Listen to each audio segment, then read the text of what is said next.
உன் மனசுல என்னதான் நினைச்சுக்கிட்டு இருக்க? ஏன் வாடகை ஏதாவது கொடுக்கணுமா? டேய், உங்க அப்பா கிட்ட பேசுறோங்கிற ஞாபகம் இருக்காடா உனக்கு? எல்லாம் ஞாபகத்துல இருக்கு. விடு சிவாமி, நான் பேசட்டும். இவன் இப்படி பேசுறது காது குளிர கேட்கத்தானே இவனை பெத்து வளர்த்தோம். ஆமா, உன்ன இதை மட்டும் சொல்லிருங்க. எல்லா அப்பனும் பெத்தோம் வளர்த்தோம், சோறு ஊட்டணும், பால் ஊட்டணும், நன்றி இல்ல அது இதுன்னு.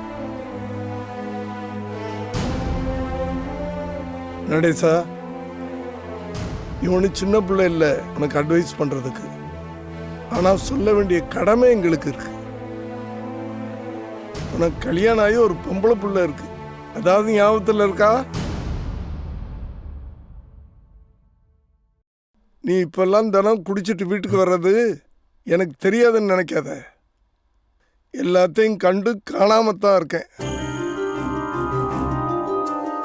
டேய், அவளை எதுக்கு மறைக்கிற?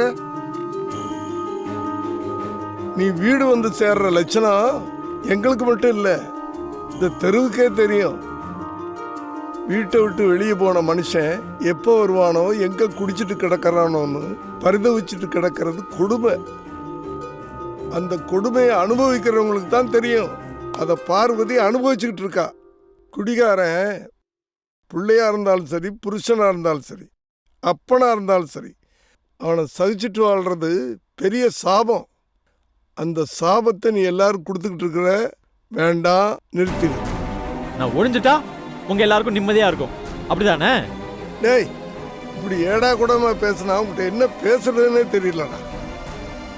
குடிப்பழக்கம் புத்துநோய் மாதிரி. அது மெல்ல மெல்ல உன்னையும் அழிச்சும் உன் குடும்பத்தையும் அழிச்சிடும். உன்னை நம்பி ஒருத்தி உனக்கு கழுத்தை நீட்டி இருக்கிறா. ஒரு குடிகாரன் பெத்தவங்களை மட்டும் இல்லை, கட்டவளையும் பெத்த பிள்ளையுமே மறந்து கலங்கடிச்சிருவான். அதை புரிஞ்சு நடந்துக்க, அவ்வளோதான் நான் சொல்லுவேன். நான் இருக்கிறது தானே உங்க எல்லாருக்கும் பிரச்சனை. நான் திரும்பி வரலன்னா சந்தோஷப்பட்டுக்கங்க. ஏங்க, என்ன மாமா இவர் இப்படி பேசிட்டு போறாரு? குடிகாரம்மா அவன் அப்படித்தான் பேசுவான். அவனுக்கு வேற எங்க போக்கடை இருக்கு? பொழுது செஞ்சா இங்கே தான் வந்து விழுவான். நீ ஒன்றும் ஃபீல் பண்ணாத. சரி, நீ தேவையில்லாம எதுவும் நினைச்சுக்கிட்டு இருக்காத. போ, பிள்ளைக்கு சாப்பாடு கொடுப்போம்.